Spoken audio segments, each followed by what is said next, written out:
Hey everybody, welcome to Talking Poop. I'm your host Jason Bromley, and this is the podcast where we talk about movies, music, and media.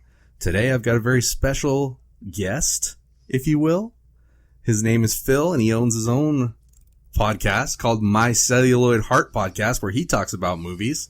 Say hi to the people sometimes, Phil. Hello, people, and now I'm sometimes Phil because of those movie guys fucked my name up forever. I want to talk about that, actually. Let's talk about the sometimes Phil thing. Does it kind of piss you off that you became sometimes Phil? Well, so at first, we're talking about those movie guys. So at first I wrote them, and when I first started my newer podcast, I called it My Celluloid Heart. Right.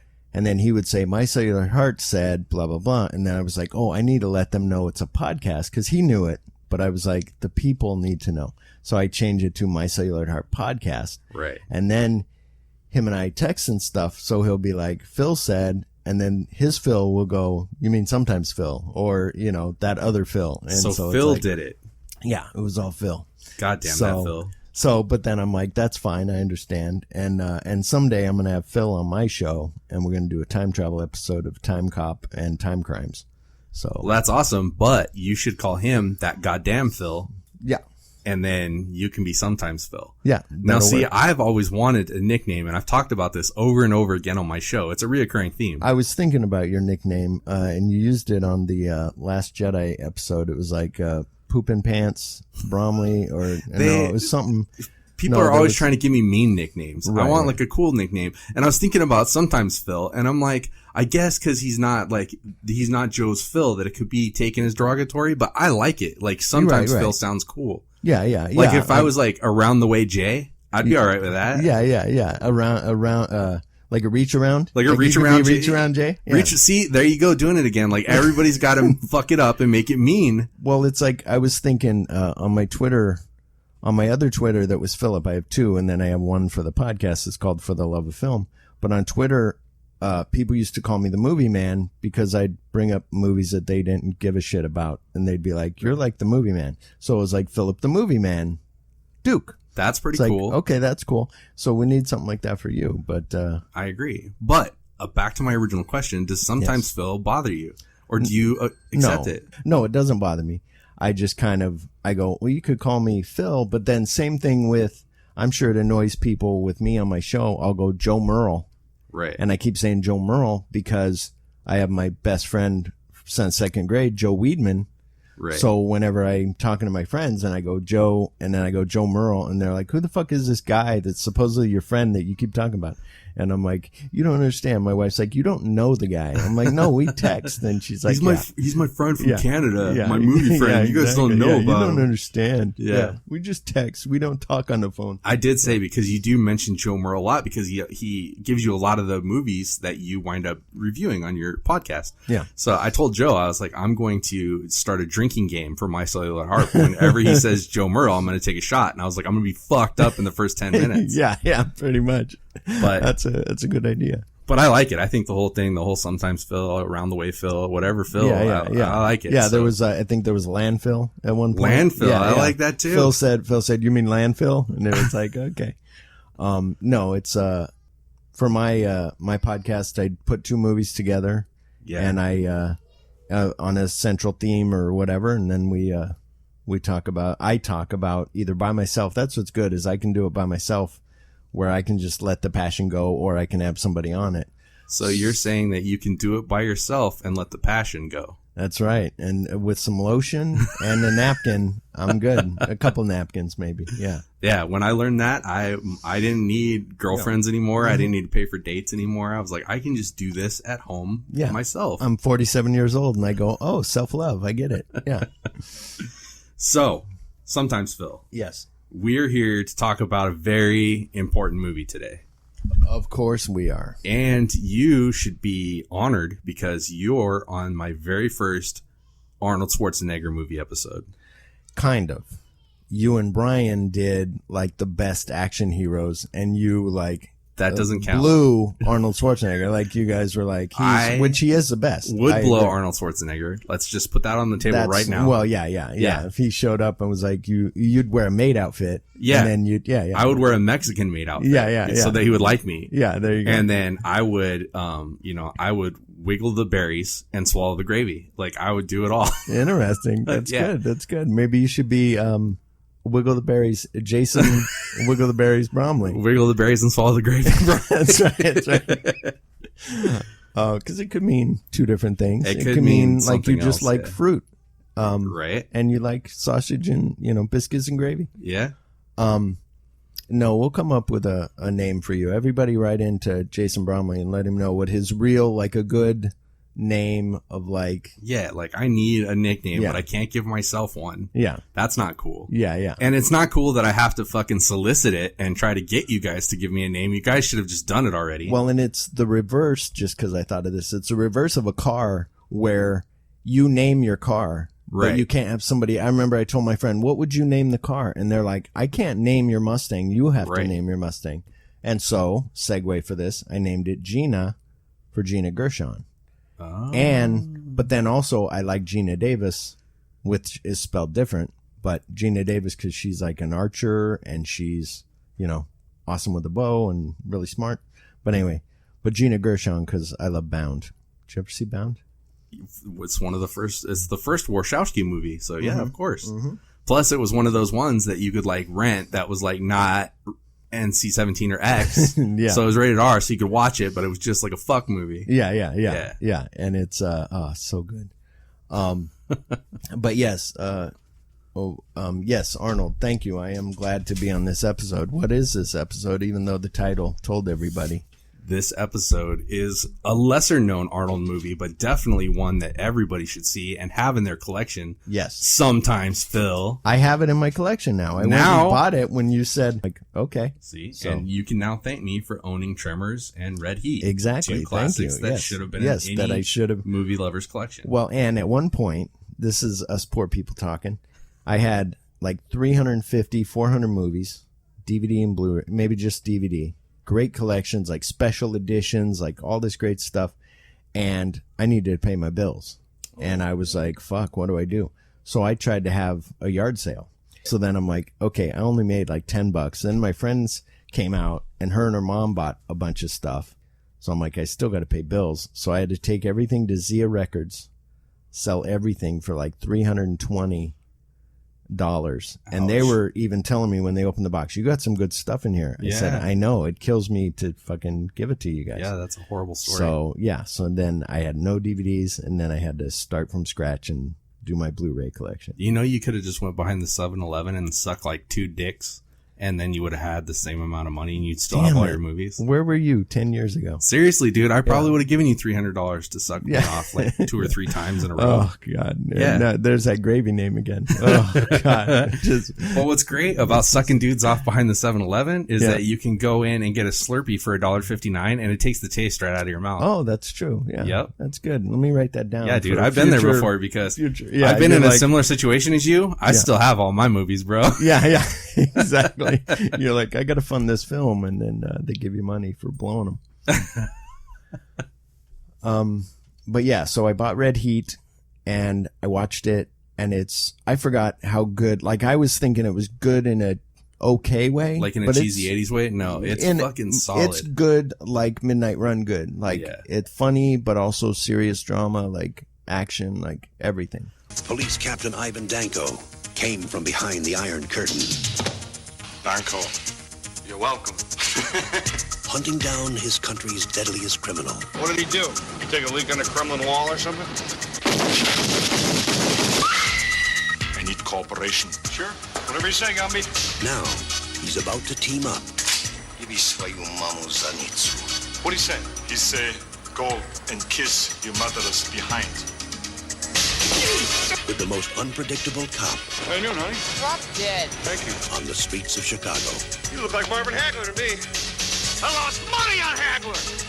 Well, I hadn't seen it in a long time either. And as soon as I popped it in and Walter Hill came up as the director, I was like, oh, Walty Hill, this is going to be something good. You always know when he's on it. Yeah. It's going to be a manly, balls out movie. Speaking of Walter Hill, did you see the new one that he did? It went like direct to video, but it was with the girl from Fast and Furious, Michelle Rodriguez. Yeah, did you see that one? I don't think so. It was like where she's a guy and then they knock her out and they change her into a woman, give her a sex change, And then her revenge is against Sigourney Weaver, who gave her the sex change, like out of malice, out of whatever. Holy shit. Awesome. So, well, what's it called? It's called Assassin something. Anyway, we'll find it. It'll be on his website or something. But don't bring up movies but if it you was don't know the title. It was okay. I know, how dare I? But it was a Walter Hill movie, Let's and I start calling remember you going Trash Panda Alicia. Right? I remember, yeah. I remember going, okay, it was a Walter Hill movie. I was like, that's awesome. But yeah, it's like, Warriors. Everybody loves The Last Man Standing, the Bruce Willis one.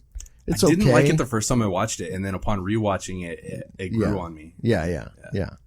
And but it's got the guy from Warriors in it. He uses that guy again. He played the bad guy in it. He was David Kelly. T-Bird and the Crow. T-Bird and the Crow. Yeah. Which is awesome. Oh, I like him so much. I love the Crow. But anyway, go ahead. I'm sorry. I don't want to take over your show like I did when we were on the G.I. Joe episode.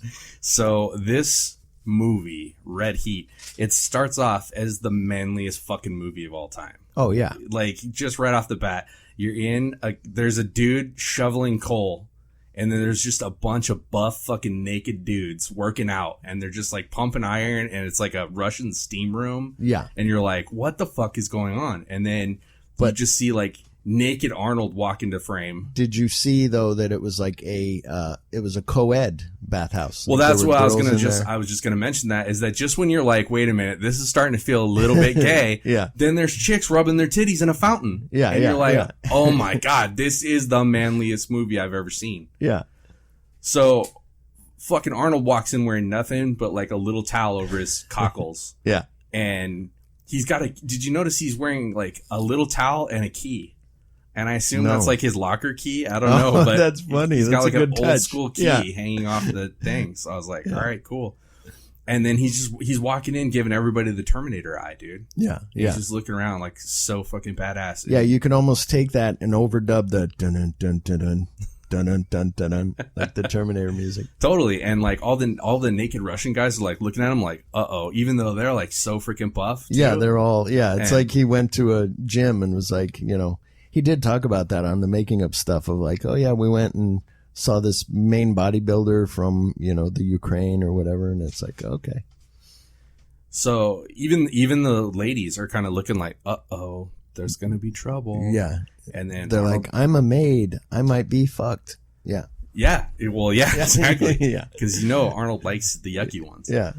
So then this big old Samoan motherfucker walks in and just like pounds a hot rock into Arnold's hand. Yeah. And he says in like Russian, he's like, if you're really a steel worker, you can handle this pain. And Arnold just takes it, dude. Yeah. And I'm like, no steel worker like picks up hot coals with their bare hands and is like, okay.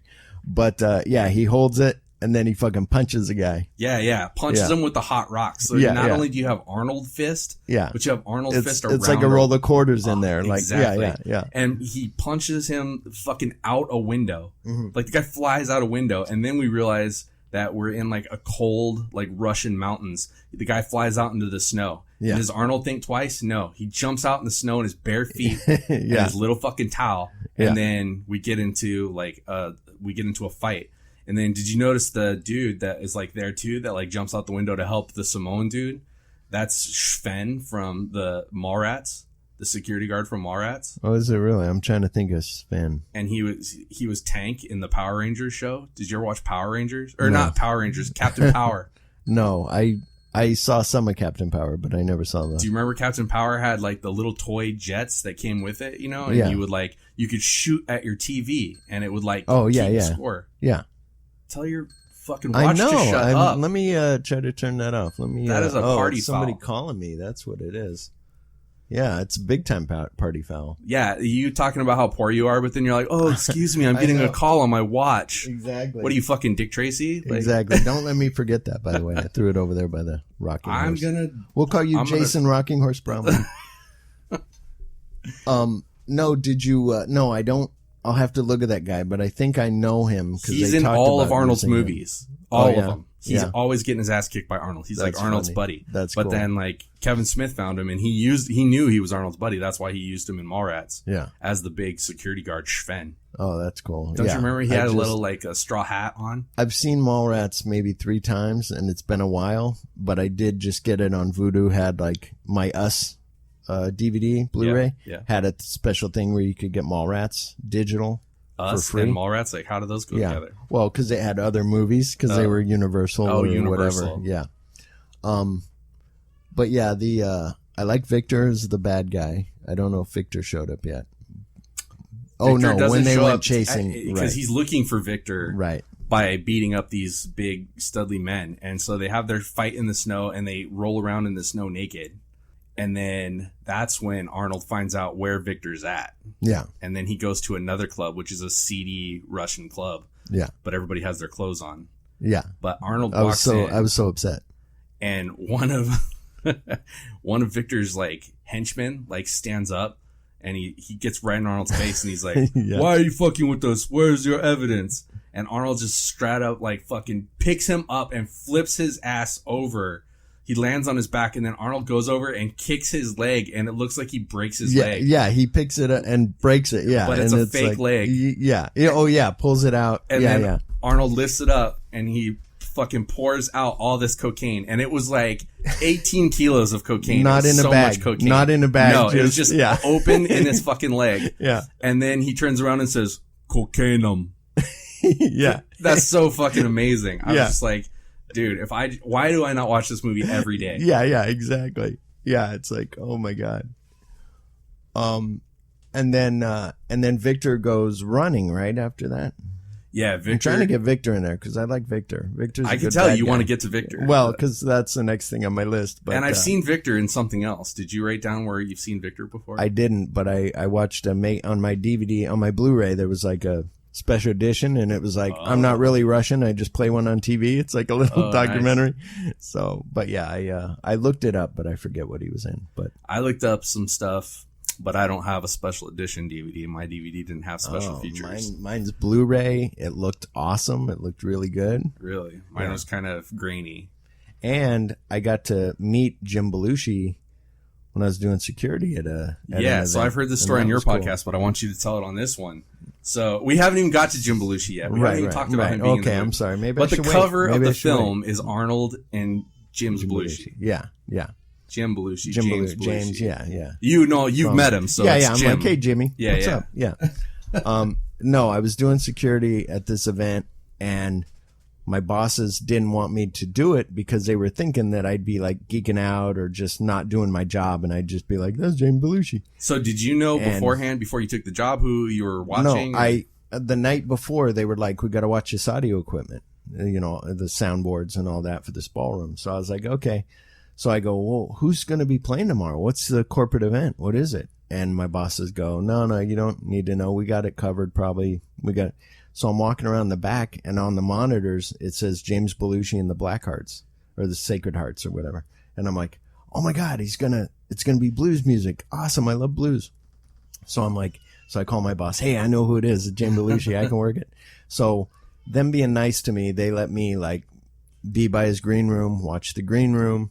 So then he is listening to like blues music to get psyched up before the show, and he's walking down the hallway, and he comes up to go in, and he sees me, and he's like, and he realizes like he almost passed me by, so he stopped to say, hey, how you doing? And I go, hey, I'm a big fan. I love Sahara and Thief. And his manager goes, whoa, nobody mentioned Sahara. It was like a TV movie on HBO that it was a remake of a Humphrey Bogart movie. So it's not the Matthew McConaughey vehicle. Right. Yeah. It's not. Yeah. Okay. Yeah. And so I was like, he goes, oh wow, nobody mentions that. And I'm like, well, it was really good. I go, me and my buddy are waiting for it on DVD. And, I said, and Thief was great. And he's Michael Mann's Thief. You probably haven't seen it. 1980. I've never seen that. No. And, so he goes on in, and then, later on, I'm like, do you guys need to be walked backstage to the thing? And they're like, no, we're just going to walk ourselves. You can. So I get over, I stand stage right or left, and I get to watch a show for free, this blues. And then when they're done, then I go back over by the green room, and the manager peeks out and he goes, hey man, here you go. And he goes, this is from Jim. And he gives me 2 10s, $20. And I go, you don't need to, in case you couldn't count them. Yeah, is that what 2 10s are? Yeah. I thought you were talking about some like drug $50 shit or something. Yeah. Like, I don't know. And so I was like, so I go, oh wow. I go, thanks. He goes, that's for. I go, you don't have to. He goes, no problem. And then I go, look, I know it's, then the manager comes back with his bag to, they're going to leave after this. And I said, hey man, can I ask a question? I know it's wrong of me because I'm security. Was there any way that I could get a picture or something? Because I'm going to kick myself if I met Jim Belushi, didn't get a picture. And he goes, I go, but if not, never mind, I'm security. He goes, no, we usually have a problem with security. I said, never mind. He goes, no. And he told me a story about how they were at this one hotel and all the workers there were like signing everybody up for the meet and greet. Mm-hmm. They were having like their family come in. And so he's there going, it's been an hour. Why am I still talking to people after an hour? Yeah. And then it was like, oh, it's because of all the workers. Right. So he goes, he knows you're a fan. That's why he gave you $20. He said he's eating right now, but he'll come out later. I said, okay. So he comes out. I go, man, I said, Thief was so good. He goes, Jimmy should have won an award for that, meaning James Caan. And I said, of course Jimmy should have. I said, yeah, he should have. I go, it was really good. And I said, James Caan said that that's the best movie he's ever been in. And he goes, really? I said, yeah. And then he puts his stuff down and we go take a picture. Now with celebrities, I guess they usually put their arm up on your shoulder, which he did to me. I didn't know where to put my arm, so I grabbed his love handles around his waist. And I feel his little chub, not his chub, but his chub. I feel his fat right there. And I'm like, oh, maybe my hand shouldn't be here, but I didn't know where else to put it. So we take a picture and I gave the manager the phone, was like, had it already set, because you always hear how celebrities are like, fuck, it takes forever to get the phone going. So unfortunately it was with a BlackBerry and it took like a blurry photo, but I was just like, that's good. So I got this blurry photo of me and Jim Belushi, but it was pretty cool. Wow. So yeah, I have a blurry photo with Doug Benson because I was like nervously trying to get my phone ready. Yeah. And then I was being kicked out by security from a Thomas Jane signing, the guy that played the Punisher. I thought you hate him. I do fucking hate him because he had a security throw me out. Like personally had them throw me out. But you must have done something wrong then. I did do something wrong, and I'm going to tell the story on a later podcast. I'm on Thomas Jane's side then. I thought you hated Thomas Jane because you don't like his acting or you don't like him. I don't like his acting. It's just, but he also had his personal security throw me out of an event. But that's kind of awesome. That's a cool story. It is a cool story. See that guy in that movie? And I have a blurry picture of him like pointing and like yelling at me, like, get this fucking guy out of here. And I'm like, ah. And I like snapped a picture while security was like physically pulling me out of the event. It's probably because you yelled like a madman. There you go. Jason Madman Bromley. But that's a cool Jim Belushi story. But yeah, I'm sure that he was like, fucking guy grabbed me around my love handles like some kind of weirdo. Yeah. Now I'm self-conscious about my body. Exactly. Yeah, exactly. You should have put your thumb up his butt like you are supposed to do with celebrities. Well, like my wife said, I should have done like Keanu Reeves does and just hover and not touch him. Yeah. It's like, yeah. You're sitting right in front of my picture with Bruce Campbell. I'm not touching Bruce Campbell in that photo. Well, that's because you don't need security would have probably kicked you out. I was security. I'm in my security outfit. I know, and that's why everybody's going, why is this guy not fucking working? Why is he? And even him is like, good outfit. And you're like, no, I'm on work. I'm on lunch. Bruce Campbell, he was like, what's with the security get up? Do you work here? And I was like, no, I don't work here. I work at the hospital. I totally fucking left. The hospital to come take your picture or a picture with you.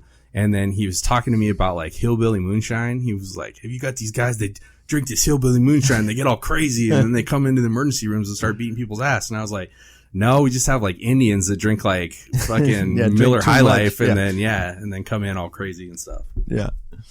That's funny. But I digress. Back to the movie.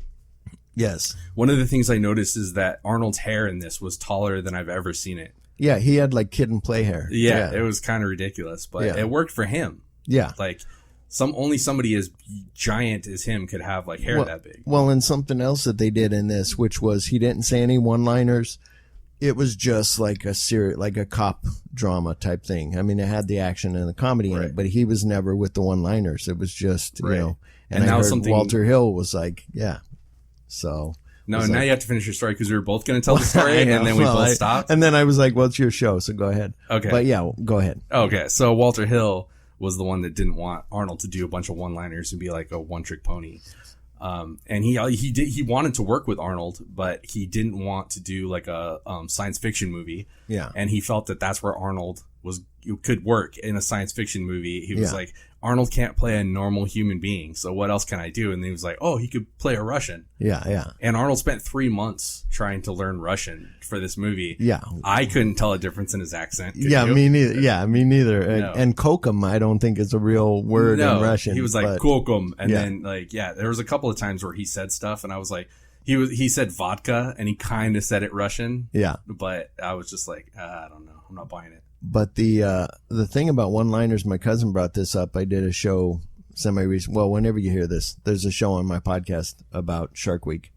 And my cousin said he thinks that the one-liners came from Jaws, Smile, You Son of a Bitch. Like, that's almost like a one-liner as the first Hollywood blockbuster. Like, maybe that's where it came from. I said, maybe. I don't know. I don't know if I agree with that. Roy Scheider was a badass in that, because if I was in that situation where my boat's sinking and there's a big fucking shark in the water that's eating all my friends, I would not be like, I'm going to say a badass line here. I'd be like, I'm going to die, I'm going to die, I'm going to die. Yeah.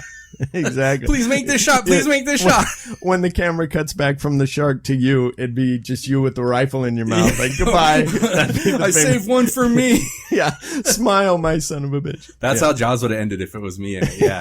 Me blowing myself away. And then Richard Dreyfuss coming up and be like, where is everybody? Yeah. Yeah. I waited for him to take care of it. Yeah.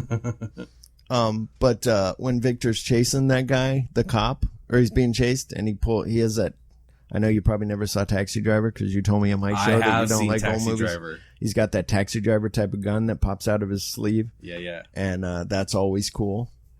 And one more thing that I wrote, because I wrote it out of order, but I want to say this before you go to it. I know you're not there yet, but on my Blu-ray, I don't know about yours, but the subtitle said he left the county. And I think it was supposed to say country. Oh, yeah. When they're talking to Arnold and they're like, he left the country. Right. Mine said county. And I'm like, he left the county? Like, what are we in Hazard? So. No. So, yeah. So Victor flees. Arnold winds up killing his brother. Victor kills Arnold's partner. Yeah. And so now it's personal. Yeah.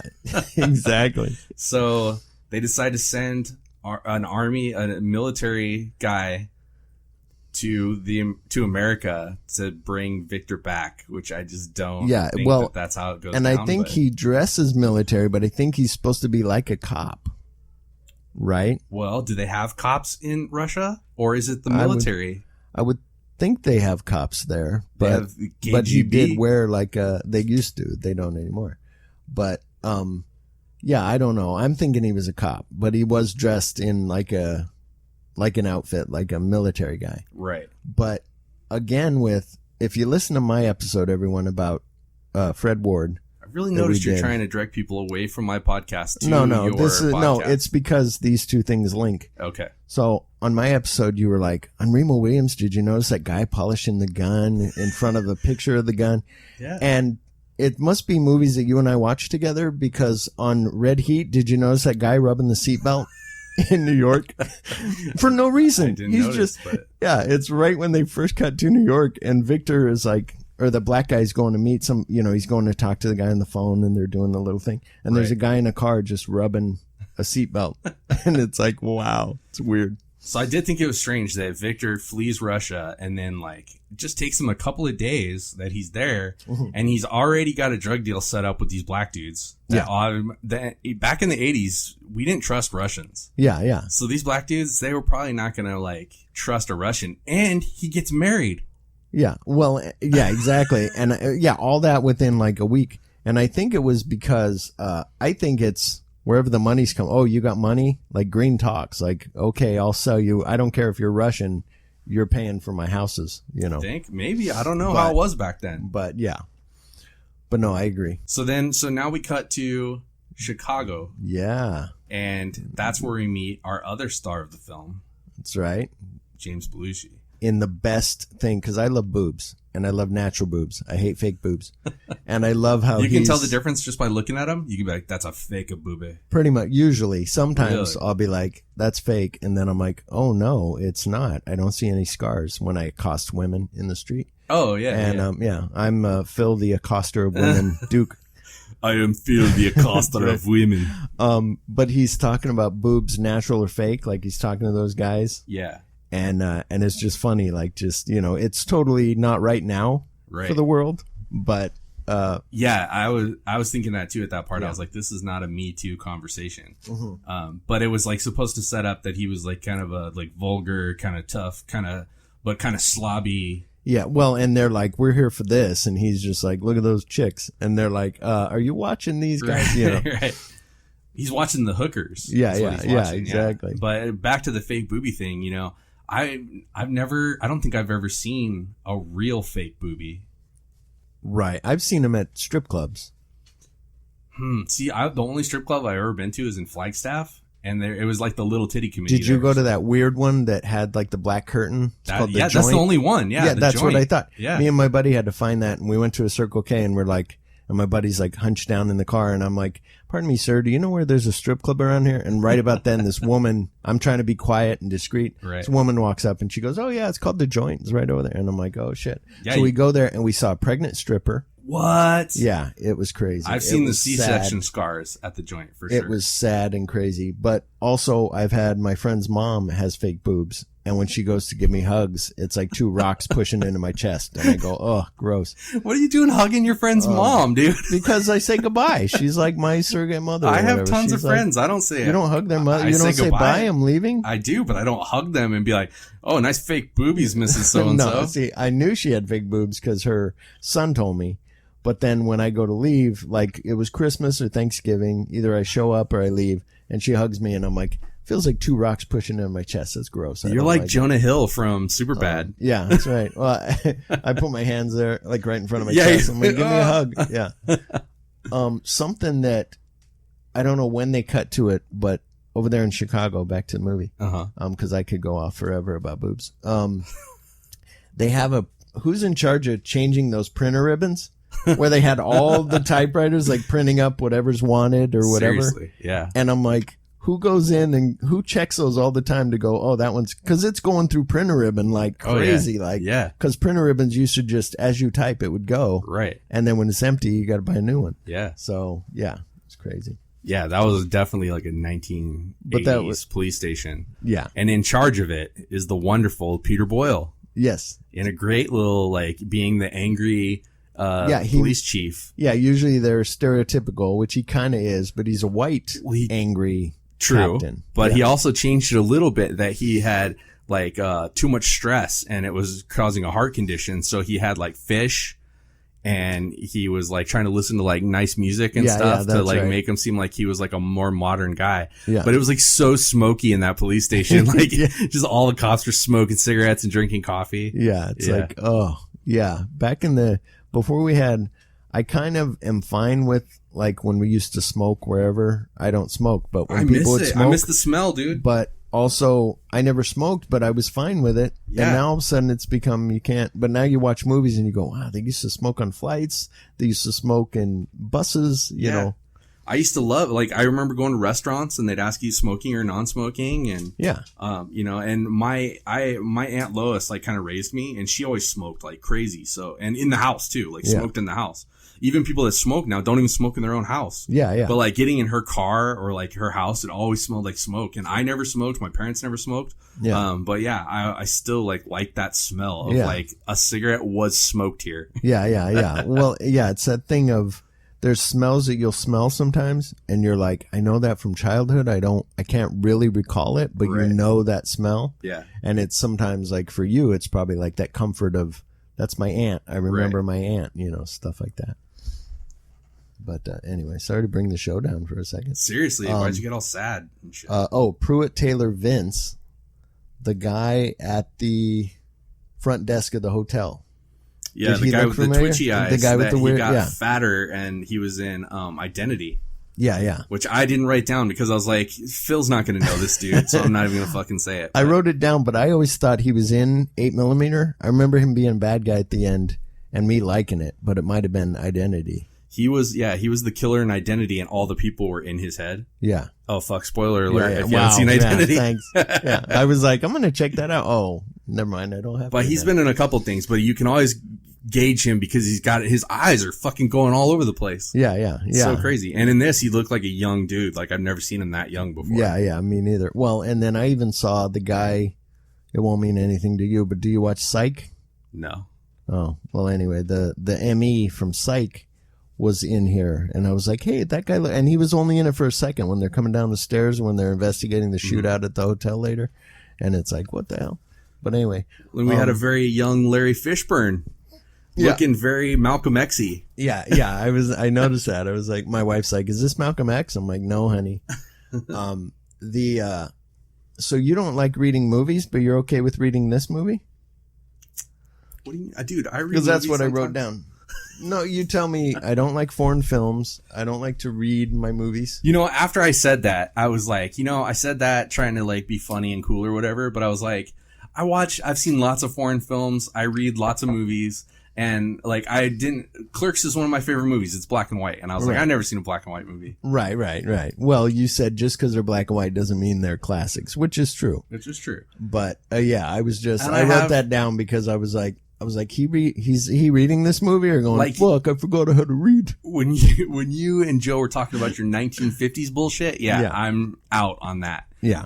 1970s, not really in the 60s. I haven't really seen anything either, but like 70s. Have you seen Psycho? Yes, I've seen Psycho. Okay. So I've seen some stuff. Right. I'm sort of cultured. Right. The other night I had to do Autopsy of Jane Doe on my show. Yeah. And I had to read it because there were way too many scary sounds and my kids were still awake. Oh, yeah.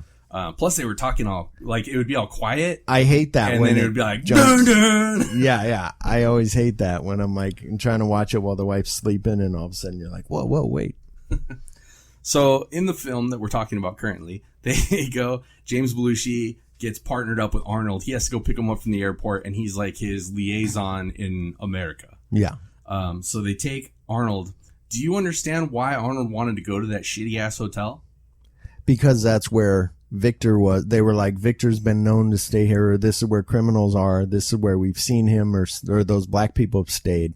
Right. And so he's like, I want to go there. But Victor was in custody. And so why did he need to stay at his hotel? Because I think before he was in custody, I'm thinking it was for research. Like he wanted to be in there so he could see the comings and goings of everybody. He saw the coming, for sure. That's right. That was a nasty hotel. That hooker. And then he goes in there and he walks into his hotel room, which like it just looks skeezy. I was like, get out of there, Arnold. You're gonna get you're gonna get HIV just walking in. Yeah, for sure. And then he puts a quarter in the TV as soon as he walks in, and it just starts playing porn.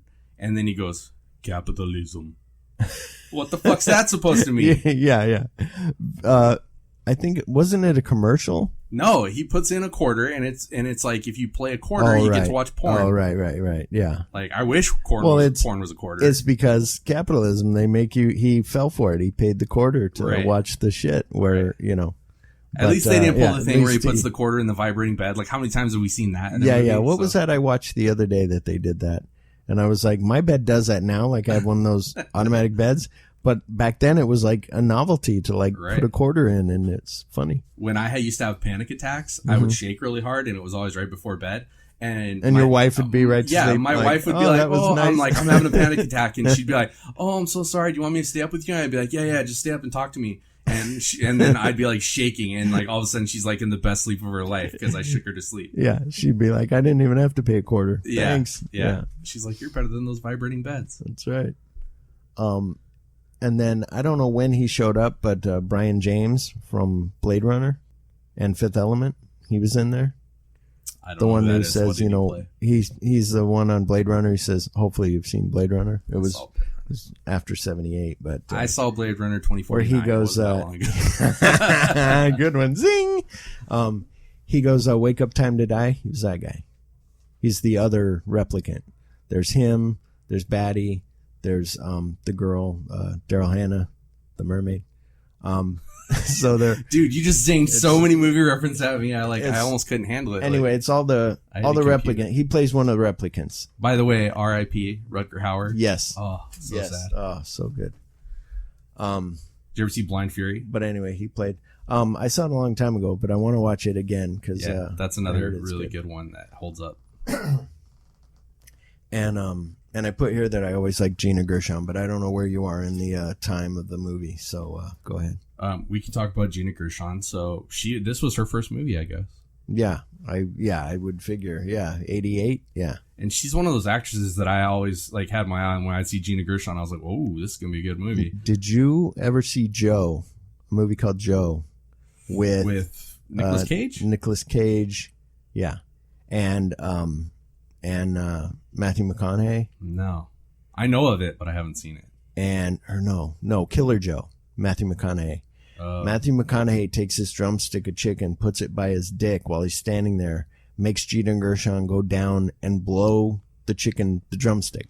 Very weird. But why did he not have her blow his dick? Because he's Killer Joe, because he's a weird guy. All right.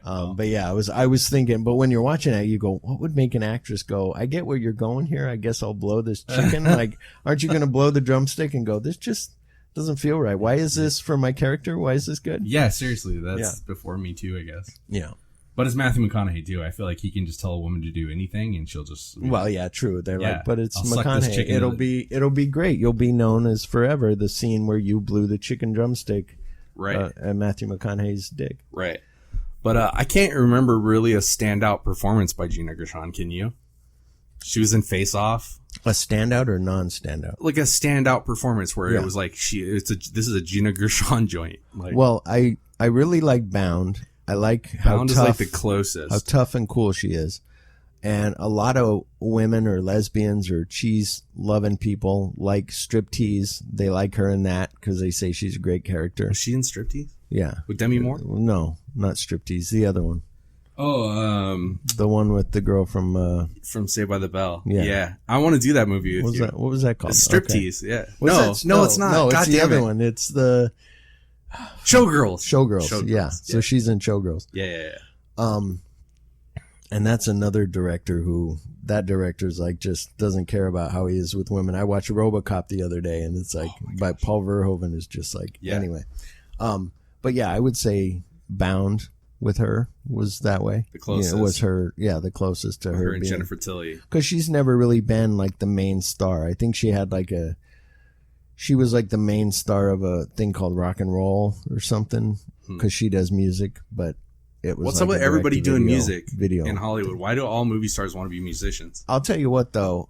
I'm a big fan. I used to be, and then I heard Bruce Willis is a dick, but I bought Return of Bruno album. I had that on album, and it was Bruce Willis singing blues and stuff. And then his second album was called If It Doesn't Kill You, It Can Only Make You Stronger. But I bought that on cassette. And it was like, and that's the only 2 albums that he ever did. Yeah. But I liked it. But a lot of people go, Bruce Willis singing? Like, no, thank you. That's like most people don't know Eddie Murphy has an album. Yeah. Well, he's got that Party All the Time. Yeah. And you're like, oh my God, really? I was just listening to Kevin Bacon. He's got a band too. Him and his brother, the Bacon Brothers. Yeah. And crazy. Jeff Bridges. Yeah. It's crazy. One of my favorite lines in the movie was Arnold's watch goes off. It's like an alarm on it. Oh, and he goes, "It's time to feed the parakeet." And then James Belushi says, "Is that Russian for jerking off?" Yeah. What's that? My watch. It's on Moscow time. Time to pick up pokey? Time to feed parakeet. What's that, Russian for jerking off? Guess not. What's wrong with parakeet? Nothing. I didn't say anything's wrong with parakeet. My kid sister used to have a parakeet. You want a parakeet? It's okay with me. I don't give a shit. You think that parakeet is feminine? Did I say that? I didn't say that, did I? What the hell do I know? I guess it's okay. Christ, it's fine. Thank you. You're welcome. Well, and then that ties in good later when he's sneaking through the hallway and you're waiting for this cool action thing to happen, and his watch goes off that alarm. Yeah. And then it's like, oh shit. And then they know that he's there and they start shooting at him. I love in scenes when like they shoot a gun and it just blows a piece out of the wall. Yeah. That's the best, dude. Yeah. Well, that's why The Matrix was so cool, like blowing up all those columns and oh, so that was cool. An awesome scene. So Arnold's name in this is Ivan Danko. Yeah. So there's 2 Russians that we knew in America in the 1980s. Ivan Drago and Ivan Danko. Yeah. Like everybody's named Ivan. Yeah. So familiar. It's so familiar that when he wrote it down in the book, I was like, did he just write Ivan Drago in the book? And did you notice right above, I read this though on either on IMDb or somewhere, but right above that was Jim Morrison. Yeah, was I read written that down. too. Yeah, that's awesome. But because my wife even caught that before I said it. She's like, "Is that say Jim Morrison?" I'm like, "Yeah." I like that scene in the garage when they're all like in the garage and they're all showing up, and then they're like, he's like, a Chicago cop never relinquishes his weapon, and then they cock their shotguns. He's like, "Here you go." Yeah.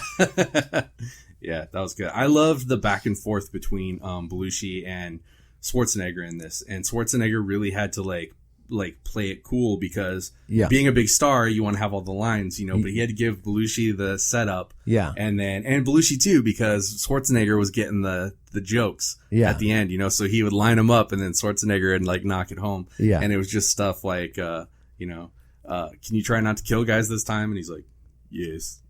Yeah. And it's just like so deadpan. Yeah. It's just that, it's almost like the Lethal Weapon type of like their camaraderie together.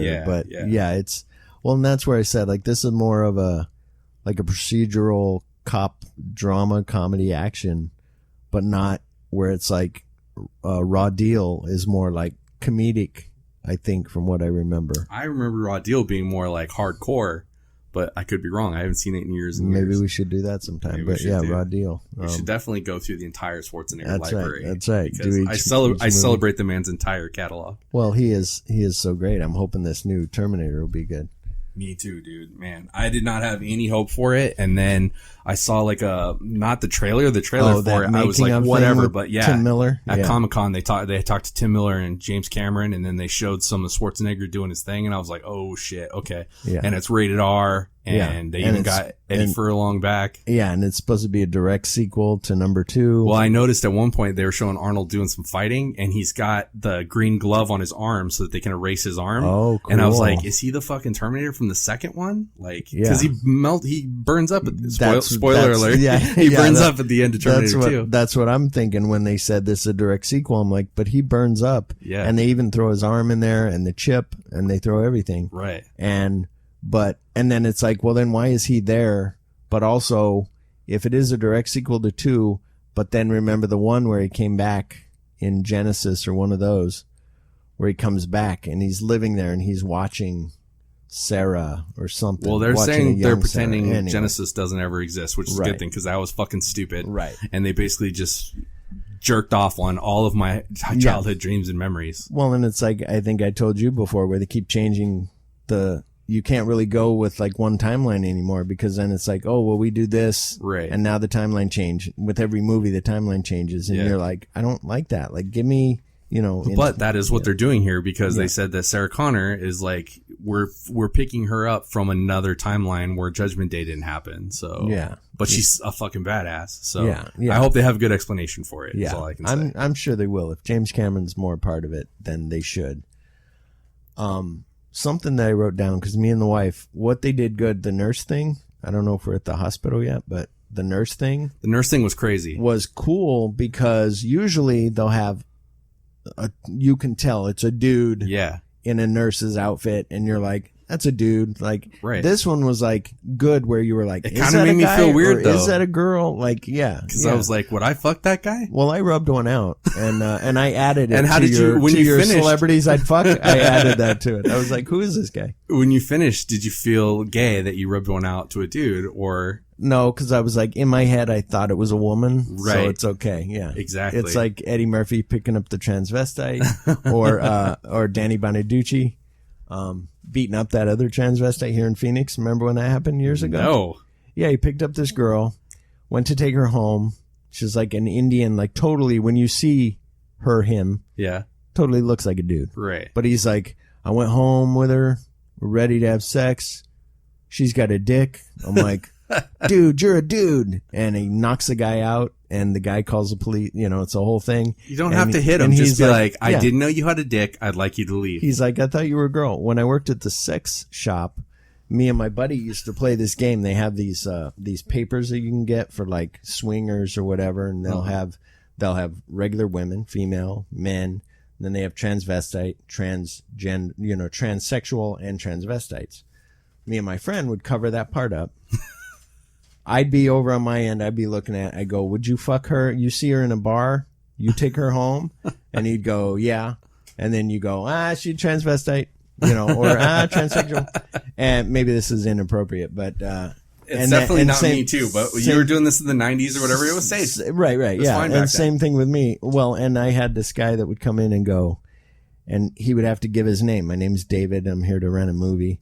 And I said, and so he'd come in, but as his female self. Oh. And so when he did, I'd say, hey, David. And he goes, no, when I'm like this, I'm Natalie.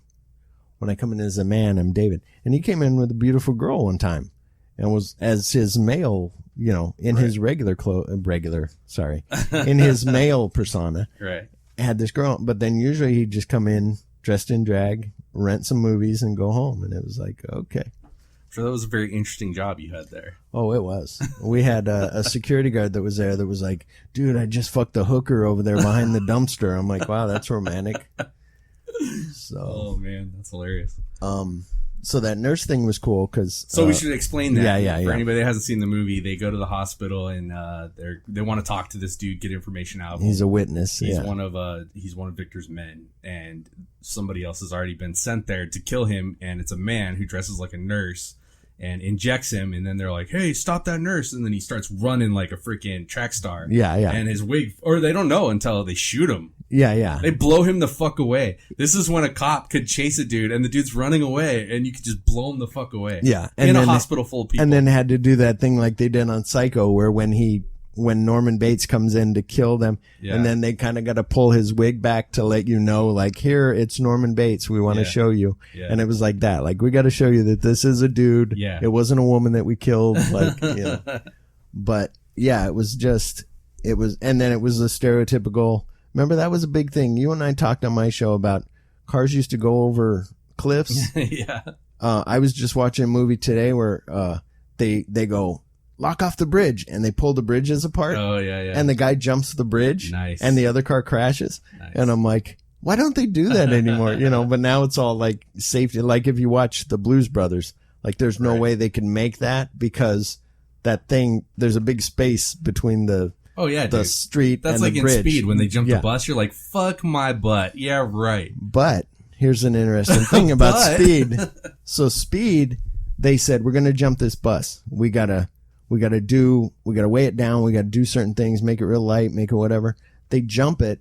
The thing jumps like they thought they're going to have to do like CGI to make it. Mm-hmm. The thing jumps. They go, holy shit. It made the jump. Like, oh my God. So it really did the jump. It was a modified bus. It was real light or whatever, and I think weighted on the back, whatever, but it made that jump. So, but yeah. We're talking about those like tropes that happen in every movie, My buddy Bob, like when we were in high school and we were really getting into movies, we're watching everything. He's like, you know what I fucking hate, dude, is when they get shot and then they have to like do the reveal that they're wearing a bulletproof vest. Oh yeah, like we fucking know you got a bulletproof vest. Like he goes, I just like one movie where they don't like pull it open and go, oh my God, and show the bulletproof vest. So that has fucking bugged me. Like every time it happens, I'm like, I didn't even care about it before, but since he said something, now I hate it. I remember I forgot what movie it was, but I remember that where a guy like pulled the thing up and he's like, oh, and then you're like, oh, you're wearing your vest. Okay. Or it's the thing where you need to wear the vest. No, I'm not. I forget it's a main movie, but they go, wear the vest. He goes, I'm not going to wear the vest. And then he wears the vest, but you don't know it because it happened off camera. And then when he gets shot, then it's like, oh, you're wearing your vest. I thought you weren't. Well, I thought better safe than sorry or whatever. But the thing, in case I didn't say it though, that movie was called Back to the Future. The air bubble in the yeah, that's true. It's like oh my God, that is true. The air bubble is in case it didn't come out of my mouth. They used to always they put an air bubble in the vein, and my wife goes, air bubbles. I'm a nurse. Air bubbles don't really do that, and I'm like, well, that was a big thing we heard. Like the air bubble travels up and either goes to your brain or whatever. And like I would watch like psych patients and stuff, and they'd put an IV in them, and they'd get so fucking freaked out because the IV would run out, and they'd be like, "You're pumping air into my veins." And we're like, "No, we're not. It's fine." Yeah. I always would. You always watch that, like, "Oh my God, there's a bubble. Here it comes," and it's like, no, it's just gonna flow back. Anyway, it was funny. So the last thing I have is just the end of the movie ends where. Well, oh, sorry, you got some more? I got some stuff. All right, let's do it. The coffee shop scene, love. I don't know about you, but when I was 18, I used to go to Denny's and JB's all the time and get coffee and drink coffee and hang out all night. And I'd be drinking my coffee and it'd be like halfway down. I had it just right. And then the waitress come over and pour more coffee in, and you go, man, now I got to redo it. And then you had to redo it. So I liked when he goes, I got it just the way I want it. I go, oh my God, that's so, and then I would use that after that. I would go, no, I just got it right where I wanted it. And I love that scene. And Victor setting them up. Like I like that he sends the guys. That's what else is different. So it was different with the watch beeping, but also with him going, go get him. They all go to get him, and he's just setting them up so he can kill. So Ivan will be distracted, and he can kill Ivan. Right. And it's so he like sets them up, and they all die, and it's awesome. And the bus chase was cool. That's what I was getting to, was the bus chase. Oh, we also, another favorite thing that I love is that Arnold gets out of his military garb and he needs to wear civvy clothes. So he wears this big green suit. TJ Maxx. I used to want to buy those. They had blue suits and green suits. And I remember I was like, I want to get some of those. And not to be racist, but my friends would go, that's for black people. They wear like blue and green suits. And I go, no, it looks cool. Like, I like that blue. And they were like, whatever, do what you want. But I never did. Yeah, no, they can get away with it. And Arnold can get away with it. Same thing with shoes. I would like some red tennis shoes. I can't get away with wearing red tennis shoes with what I'm wearing. You'd go, what's with the shoes? No, yeah, you'll get beat up. And they'll steal your shoes. Yeah, exactly. Now who's being racist?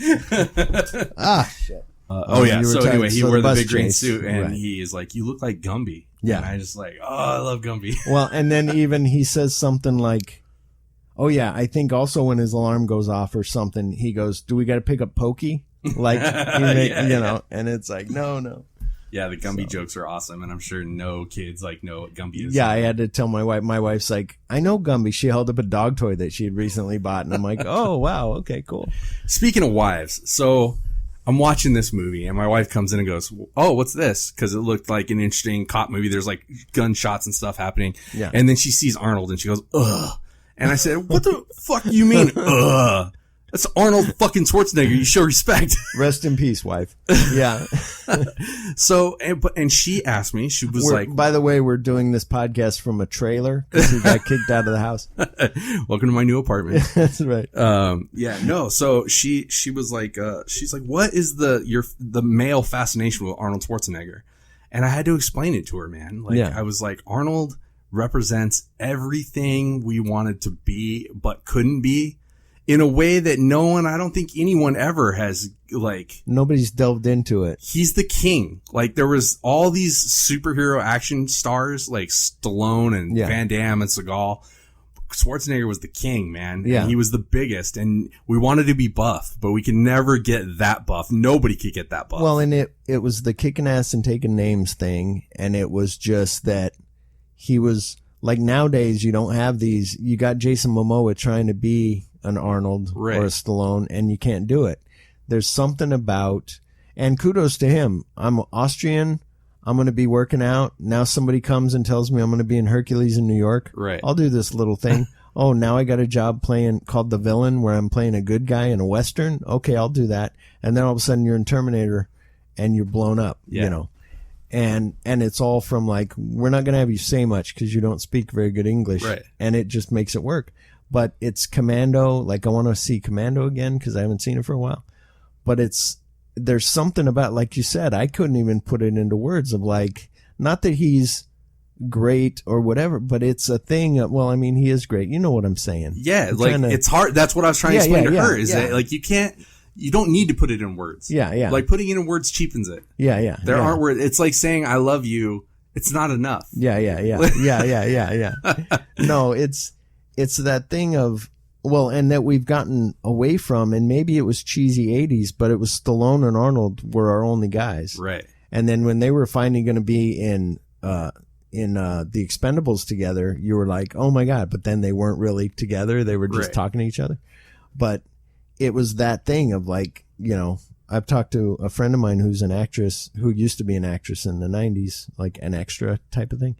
And she said she met Stallone and he's a jerk and an asshole. Right. And I think Arnold would be like a nice guy, like understands where he comes from, he's almost like Tom Cruise, where he understands what makes him famous. Right. And he knows to stick with that. Right. And it's this formula or this manly thing. I don't know. And I don't think it was that you just like to see him kick ass. It wasn't that I'm going to go work out and be like him. Right.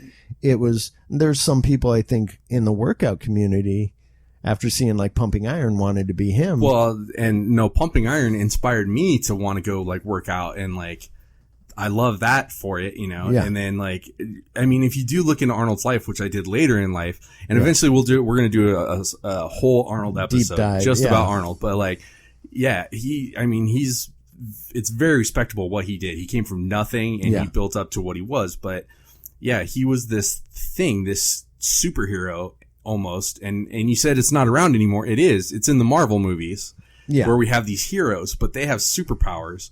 Arnold didn't need to have superpowers, but you believed, right? Like in Commando, when he's holding an entire fucking tree on his arm, you're just like, yeah, Arnold could probably do that. He's ginormous, you know, and it's not. He can't. He wasn't this great, amazing thing that we thought he was, but he was a symbol of that. Well, yeah, and that's what I meant of like the actors now that you have are like Andrew Garfield, like these other guys who are good actors, but there's no muscular. Well, there's The Rock. The Rock is the closest to it. Yeah. But The Rock still has this like nice guy accessible thing. Yeah. That he does where like he works for this generation. Yeah. Arnold didn't have to do that. He was like the toughest, baddest ass dude. Yeah. And you know, if you look at it back then, those were our heroes. Whoever was the best at the thing they were doing. So like, you needed your Hulk Hogan's, your Joe Montanas, your Bo Jacksons, Evel Knievel, Michael Jordan, you know, whatever it was that they were doing, we wanted the guy that was the best. Yeah. That was our one hero. And it's not like that anymore. Yeah. And like you said, every time an Arnold movie came out, you were like, oh my God, I got to go see it. Didn't matter what it was about. The thing of, oh, he's going to say, I'll be back. He said that in the other thing. Remember? Oh my God. Yeah. Yeah, exactly. Yeah. No, it's just, he's not a man. He's a force of nature. Yeah. And that's the best I can. And it's like, I used to compare him with my dad's generation of like John Wayne, Clint Eastwood. But it's like, but no, it's different than that because they're actually actors. Arnold is a presence of a force of, like you said, of just, I'm going to kick ass. It's like if you had The Rock being in Red Heat, they would say, we got to bring a little lightness to it. We can't have him be so, because if you notice, Arnold's serious all the way through. Yeah. He's just, I got to get Victor. That's all that's on his mind. You killed my partner. I got to get you. They don't do anything to try to make him a likable character. And with The Rock, you know, that they would go, well, we got to bring a little lightness to it. We got to have you save a puppy or a baby. And, you know, like he saves that hooker. Yeah. But like if she would have got killed, he wouldn't have cared. Yeah. You know? Yeah. But like The Rock would have been like, oh, like gave her a blanket. Yeah. He wouldn't have made her run through the getting shot at with her titties out. Yeah, exactly. Yeah, definitely. But they should remake Red Heat with The Rock and Kevin Hart. That'd be awesome. Well, that would be funny. What was interesting though was, you know, they were going to do a sequel. What? Which they never did, which I wish, which James Belushi would have flew to Russia. Oh man. And they would have had like him being the fish out of water. That would have been so good. And it good. would have been, that would have been so cool. And I really like James Belushi. Yeah. I always thought he was a cool actor. I always liked his movies, like Taking Care of Business. Oh, Taking Care of Business. I saw in grade school and I was like, why can't I find like a file folder, like a, you know, he found that thing and just become that guy. Like you want to be those guys. Like I'm like, I want to do that. And him, like, when he's escaping from prison, I always remember he slides under the car and he's like, safe. And it's because he's a baseball guy and he's like, safe. And it's just like, you know, it was just, that was a fun movie. And then Mr. Destiny was one of the best. I think I saw that once. I haven't seen it a lot. You should as much as Taking Care of Business. Well, I want to talk about the bus chase at the end because holy fuck. They end up at a bus station or a train station, and then you think this is the time when the car chase is going to happen. But Victor gets in a fucking bus. So Arnold gets in another fucking bus. Yeah. And they play chicken with buses. Yeah. Holy shit. Yeah. And seeing that as a kid, I was like, someday I'm going to drive a bus. And that's why I have a Class B driver's license, because I went to drive a bus. Yeah. And I So crashed the fucking bus too, just like they did in that movie. Really? Oh, with children on it. I Oh, my crashed God. my bus into another bus, into a city bus. Oh, shit. Oh, man. Yeah. So that's it was not an good. accident. I You didn't were do like- it as you cool. were- I wasn't you- playing chicken, but I was going to say, you flashed Arnold and you're like, dude, James it Belushi, almost, she's yelling at you. You don't play chicken with buses. it And you're almost was "Fuck like that, dude, because like I pulled, there was a corner and it was a sharp corner, and I saw the bus coming into it. And so we both stopped at the same time because we couldn't make the corner. Yeah. And we were seriously sitting there staring at each other. It was almost that shit, moment. yeah. And then You he both didn't go. went. So I started to go. And then he started to go. And I was like, you stupid fucker. And he just like we shit. smashed the front and then just drug along the side. And it sounded like the Titanic hitting the iceberg. And dude, I tore everything off that bus because it was a city bus. It was all the plastic fenders and stuff. Yeah. All the fenders came off. The whole back end of the bus came off. And the underneath the exhaust pipe came all the way up and bent out. Shit. The cops got there and like, what the fuck did you do? And I was like, it's not my fault. He went. Did you just drop the keys and be like, see ya, and just walk off and be like, I know I'm done with the job? I did quit the job right after that. I was like, this isn't for me. I had that happen where I was driving a Cadillac Elante. I used to work for Coulter Cadillac. And I said, well, I'm going to go get us lunch. And the guy goes, take the Elante. We always take the Elante. I said, okay. So I get in it. It's a convertible, nice, expensive Cadillac back then in the 90s. So I drive to get lunch. I'm coming back. I'm at a light at 16th Street in Camelback. There's a girl in the left turn lane in this car. I'm listening to Jack and Diane on the radio. I look over at her and I'm like, kind of, not that I'm trying to pick her up, but I'm just like, she's kind of cute. And I'm listening to the music and I'm looking at her and she starts going. And I forget she's in the left turn lane. So I stop looking at her and I push on the gas and it's fuel injected. And I jump into the car in front of me and I'm like, oh shit. And then I pull over and the cops get over there and the guy's like, yeah, my neck kind of hurts. And the cops are like, well, you know, they probably have a lot of money. It's a Cadillac company. And I'm thinking, I'm just a little lowly lot attendant. Like, you don't understand. Like, I want to be fired. And sure as shit, they were like, we're going to move you somewhere else because, you know, you can't. Why are you driving that to lunch? I was like, and all it had was a little scratch in the front of it. But that guy's car, like the whole back end, and then he wanted $5,000 and they had to settle with him. Man. It's a whole thing. But yeah, it was. So did you get fired? Later on, I think I quit. I don't know. I had to pay some money back for another car that I turned too sharp, and there was like a brick wall right here, and like you said, where I could hear it. Like my buddy was like, "Take this car and go over there. Take it to there." And I should have went around this way, but I tried to go the short way, not realizing that there was a 3-foot wall next to me that I couldn't see out the window. So I turned sharp, and all of a sudden, and then I go, "Oh, I'll just floor it." So I floor it, and then it gets locked up on the back, under the fender of the back fender. And I'm like, oh shit, and I can't get it out. And the bosses come out because they hear a noise and they see me fuck it up. And then the manager had to come out and get in the car and back it up and go forward and back it to finally get it out. And he's like, now drive it right to the body shop. Just drive right there. Be safe. And I'm like, okay. So yeah, it was a horrible thing. I had to pay for that one, but it wasn't bad. But anyway, that's that bus chase was cool, and that it was just different, and that it was funny because then he's like, "You don't play chicken with buses," and they're both sitting there revving their motors, and you're just like, "Oh my god, like, who doesn't just run away?" Like Victor should just run. Yeah, no, that's badass. And then he just fucking guns him down, and it's almost anticlimactic. Yeah, like, we've been watching this whole movie, and it's just pop pop. Over. Yeah, it's like. Did you notice the triple shots on all the action though? Like Arnold would throw a punch and it would be like, psh, psh, psh. Like it would show like 3 shots of everything, and every gunshot was like, psh, psh, psh, psh. Oh right, yeah, it was like triple shots on all the action. It was weird. I'll have to check that out. But I was like, that must have been a Walter Hill thing, and I gotta watch now and see if he does that in other movies. Yeah, or if he does like Warriors or something like that. Yeah, it was pretty cool. All right, I think we did Red Heat, man. I think so. I think it's Cold Heat. That's all that's left. Oh, I was looking up Red Heat for free, and I found on Pornhub Red Heat, and I watch it, and I was like, this doesn't have Arnold in it. This is just a pussy that's smoking. And I was like, that's not right. That's the movie that played when he put in the quarter. That's right. Yeah, that was Red Heat. Yeah. So, do you have a flush it or flaunt it for this week? Yes, I do. I love it. I fucking hate movies. I love it. You flush it. I flaunt it. My flaunt it is because I love comedians in cars getting coffee. Oh, I love that show. So great show. And Eddie Murphy's on the new season. Yes. It's really cool because he's like, I want to get back into stand-up comedy. And they're like, that's what we're waiting for. Like, yeah. Jerry Seinfeld is like, everybody's waiting for it. Like, you need to just do it. Yeah. And he's like, okay. So he's got to go work out some acts and figure out something because he's like, I got nothing right now. But some of those are hit and miss. Like some you're like, who is this person? And you don't know, but you watch it anyway. And there's some good ones. Seth Rogen was on there. Yeah. And, that Stephen Mescaloni, the Italian guy, he's funny. He's got stand up on Netflix. That was one of the guys I didn't know. But that one girl, she was like, but I'm not fully finished with that. And then, Flush it would be your whole podcast. No.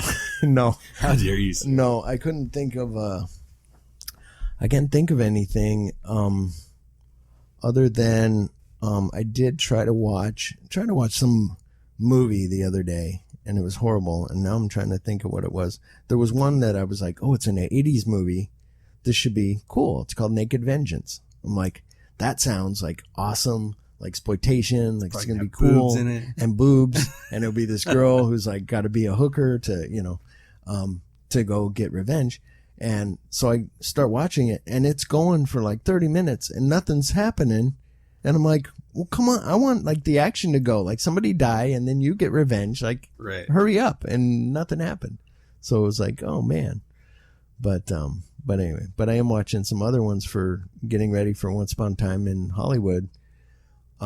Is I watch a movie called Moving Target, where they said that Operation Dynamite that supposedly Rick Dalton is in, a fake movie thing, that they took the chase scene, the car chase from that movie and put in to be that movie. So anyway, so I watched that today. It was an Italian funny 1969 movie, 67, so it was funny. Yeah, I've never watched it. I bet it wasn't. I know funny. you wouldn't. I bet it was really slow. Not funny. It was funny in a weird way, and where they're looking for a tooth with microfilm in it. And anyway, I bet you like those old Pink Panther movies with no Pink Panther in it, don't you? With no Pink Panther in it? Yeah. You mean you're looking for the cartoon Panther? Yeah, it was called the Pink Panther, so it should have the fucking Panther in it. Yeah, but it's Inspector Clouseau. Okay, I couldn't tell you why Inspector Clouseau is called the Pink Panther, but those are great movies. No, they're not. They're Pink Pantherless. No, they're Pantherless. If you can watch a cartoon of Pink Panther. Yeah, and Inspector Clouseau is in those Pink Panther movies. Right. Or cartoons. Right. But he's the part we don't care about. The Pink Panther is the part we care about. Pink Panther's in the beginning of all those Pink Panther movies. Right, and then it started, and then there's just a dude walking around. But Peter Sellers is great in those movies. I disagree. That's your flush it. My flush it is Peter Sellers. Wow. Anything you like sometimes, Phil. Yeah, well, exactly. I figured that we're so alike in so many ways, except for when I'm like, dude, you should see a movie called The Hitchhiker from 1947, and you're like, nope. I've seen The Hitchhiker, R.I.P. with the Hitcher, The Hitcher with Rutger Hauer. Yes, yeah. I need to get that. We need to do one on that. That's so when he pulls Jennifer Jason Leigh apart. Oh, yep. That's the best. Yeah, he's like, if you shoot me, I'll let off the clutch, and I'll fucking, and yeah, that's a good movie. Thomas Howell. Thomas Howell back in the day. Yeah, little C. Thomas. Yeah, little stay golden, pony boy. All right, did we do your flush and your flaunt it? Yeah. Okay. What about yours? My flaunt it is kind of a basic one because everybody's on this boat, but season 3 of Stranger Things is so good. I haven't finished it. I'm like 4 episodes in. Yeah, I'm only 6 episodes in, so I haven't finished it either. But so far, I'm loving it. Yeah. And I'm even that kid that the guy that works at the at the Baskin Robbins, Swiss Ahoy or whatever it is. Oh yeah. I didn't like him in the first season, like, at all. In the second season, he was kind of a badass because he had the baseball bat with the wire and stuff. And in this season, he teams up with what's his name? Yeah, the little kid with the curly hair and no teeth. Yeah, I can't remember his name, but I love that kid. Yeah, something with a D. Yeah. I love their relationship in this third season, and he's so funny in that. And then that girl that's with him is Uma Thurman's daughter, and oh really? Ethan Hawke is her dad. Oh wow, I didn't know that. And when she talks, like, it sounds like Uma Thurman's coming out of her mouth. It's wow. So if you know that who she is. Yeah. But she's just a little cutie, and she's just like killing it. Like, she's so good in the show. Perfect for her character. Yeah. That little black girl climbing through the vents and everything. Yeah. She's so funny. So yeah, I'm really digging this season of Stranger Things. So that's my flaunt it. My flush it this week is, and this may be kind of a controversial, like Into the Spider-Verse, you motherfucker. Fuck that movie, dude. And we've got a whole episode coming out about fuck that Predator movie. Oh, really? For Joe am and I Phil. on it? Am I going to be on it? Because I want us to do a Into the Spider-Verse podcast. Oh, dude, I will do that with you, and I will fucking tear that movie a new hole. But okay, go ahead. Because it sucks. What's your flush it? My flush it probably isn't that controversial, but do you remember Dido? Yeah. The songstress? Yeah. From Stan yeah, with she sings Save anyway. Yeah. Yeah, she sings that song Save Me. Yeah. Save Me. Not Save Me. Not I Save think Me. that was from Smallville. Right. Save Me. Yeah. But that album was like in the 90s was like super I don't know, it just fit for that time period. Yeah. And like I just remember like a lot of memories. Yeah, like with Lost, that in the background. Like heartfelt. Lost and girlfriends and stuff like that. And maybe that's what it was, is that it was the time and the place. But like she released a new album and it's really bad. Really? Yeah. It's just not there. Yeah. And the songs are really like, I mean, her voice is still there. Her voice is still good. But it's almost like she didn't have anything to sing about. Well, that's like not on the same thing, but still a singer. But I like Pink's Misunderstood album. You know, I wouldn't admit to liking Pink, but I do like that album. And then after that, it was like, because she had a certain writer with her on that album that really worked, that it was great. And then after that, you're like, these songs are okay, but they're not, that whole album was like good. Yeah. So I agree with you on that. And then her latest album it's bad too. It's like they're rich and their life is going good, and she's with her husband now, and he's not cheating on her and stuff, so she's got nothing to sing about. Yeah, yeah. So, but this new Dido album, it's just self-titled. It's called Dido, and it's not good. I'm sad it's not good. Yeah. So tell me who you'd fuck, marry, and kill. This game is the definition of thrill. You have to pick, you have to choose. If you don't, you will lose. Tell me who you'd fuck, marry, and kill. Who you'd fuck, marry, and kill. Fight! So we're going to go Arnold themed. We're going to go Arnold co-stars. Mm-hmm. Okay. All right. So fuck it. Fuck, marry, kill, fight. Right. Got it? Yep. Ray Dong Chong. Okay. From Commando. Marissa Cachita Alonso from Running Man. Yes. Gina Gershon. Yes. From Red Heat. And your fourth and final one. Gotta think of one. A young Alyssa Milano. No. That was his daughter. Gross, dude. I know. But it was a co-star. We're gonna go Rita Wilson. Jingle All the Way. Oh, Rita Wilson. Interesting. See, I've only seen that movie twice. Okay. And because I don't want to waste time thinking, same for you. Those exact same names. That's what editing is for. Oh, okay then. So I would... Oh, man, Ray Don Chung. I'm going to fuck Maria Conchita Alonso at that time. Really? Not now. Controversial. But then.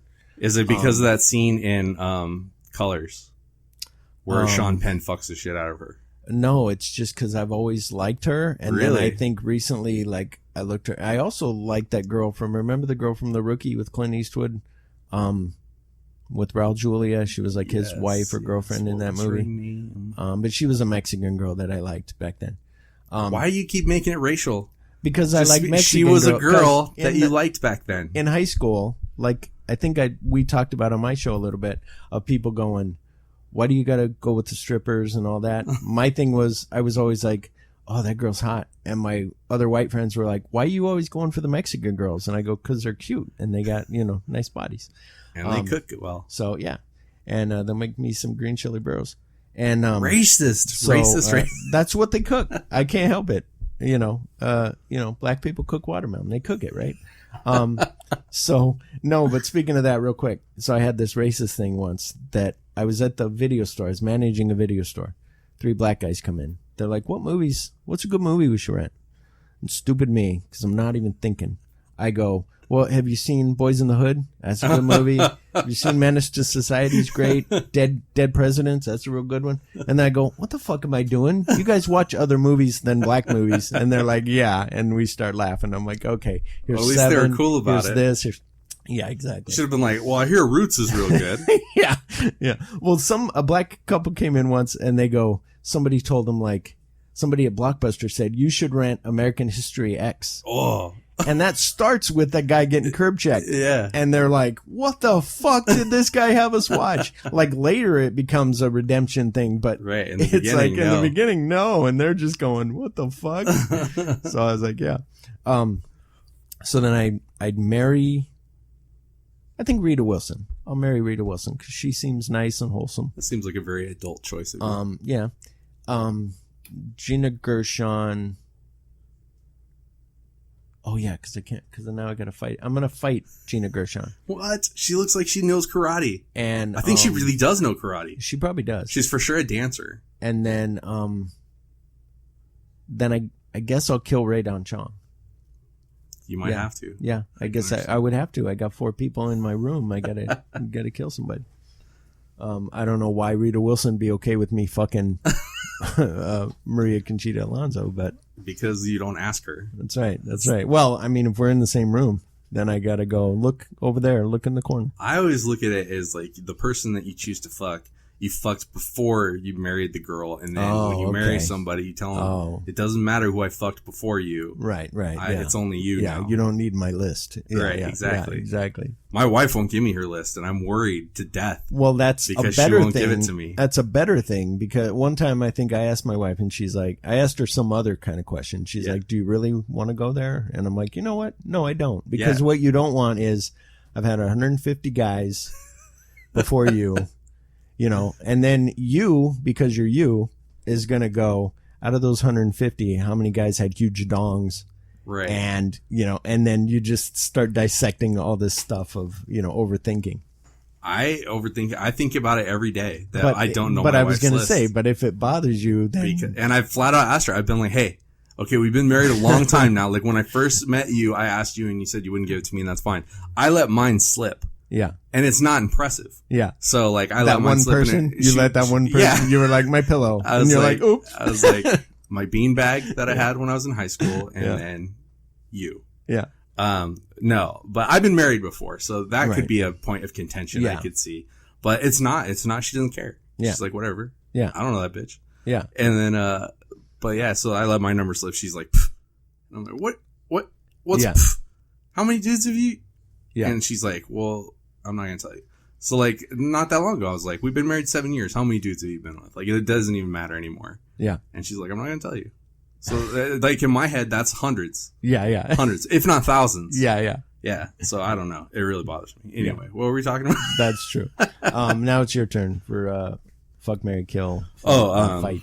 Mine's easy. Like Gina Gershon, I'm going to fuck her. Okay. A couple of times before I marry Rita Wilson. And before I kill her.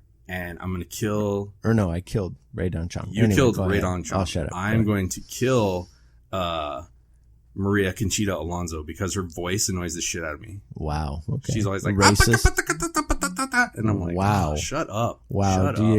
you hear that? Who's that girl from Do the Right Thing? She has that same voice. Rosie Perez. Why are you so stupid? Yeah. Yeah, Rosie Perez. I'd kill her too because her voice, man.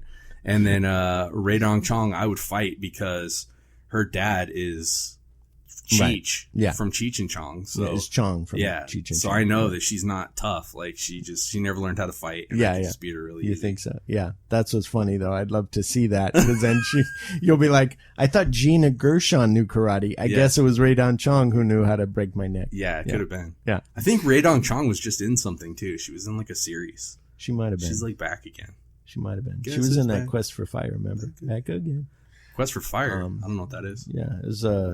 It's like in the 80s. It was a caveman thing where there was no dialogue. It was all just grunts and sex. I don't watch silent films. I told you. It was in the 80s, but okay. So, and then fight. Oh yeah. You see, Ray you Don fight Chong. Ray Don Chong. You'd fuck Gina Gershon. Yeah, marry Rita Wilson Marry Rita Wilson. again for your same reason. okay, She yeah. seems sweet. She's She's a bigamist. a bigamist. She married both of us. Oh well, yeah. It's got to be done. It's weird. yeah. I don't like the way you looked at me in the eye when you No, said that. I wanted to make sure to make full eye contact all the way through your soul. Yeah, you did it. And then what's the last one? I gave you my last one. Did you give all four? Yeah, I said I would fight. You'd fight? Or I would kill the bitch because I don't like her voice. Oh, right. Okay. Marita And then marrying- Cachita Alonso. Right. Even yeah. even her name is Even annoying her to say. name is, well, and that's where I'm wondering how she even became famous ever because it's such a mouthful. But then again, Arnold Schwarzenegger is a mouthful. And wouldn't you think, like, back in the day, they'd go, that sounds too much like the N-word. Like, maybe we should change your name. And he's like, no. But anyway. They wanted him to change his name, and he wouldn't do it. To Jim Doe. Yeah. Yeah. Yeah. Terminator starting Jim Doe and Linda Hamilton. Well, it was going to be O.J. Simpson as the Terminator. So Yeah. little did we know he actually became the Terminator. Exactly. Yeah. No, I don't need a gun. Just give me that knife over there. Yeah. So, all right, everybody, that's it for Talking Poop this week. Make sure you check us out on Facebook, Instagram, Twitter, all of the internet bullshits. Our website is talkingpooppodcast.com. And if you want to see Sometimes Phil, you can check him out at his podcast. That's right. My Celluloid Heart podcast. And I put out an episode every 2 weeks. I'm thinking about every week, but I might just do like a little one in between my 2 week big ones. Anyway. Yeah. It's almost like a dump. All right, Phil, dump. whatever you say. Yeah. I don't know. I just thought of this yesterday, but all right. All right, and like we end the show every week, Phil, if you're not talking poop, you don't know shit. That's right. Later. Have a good week, everybody. Yay.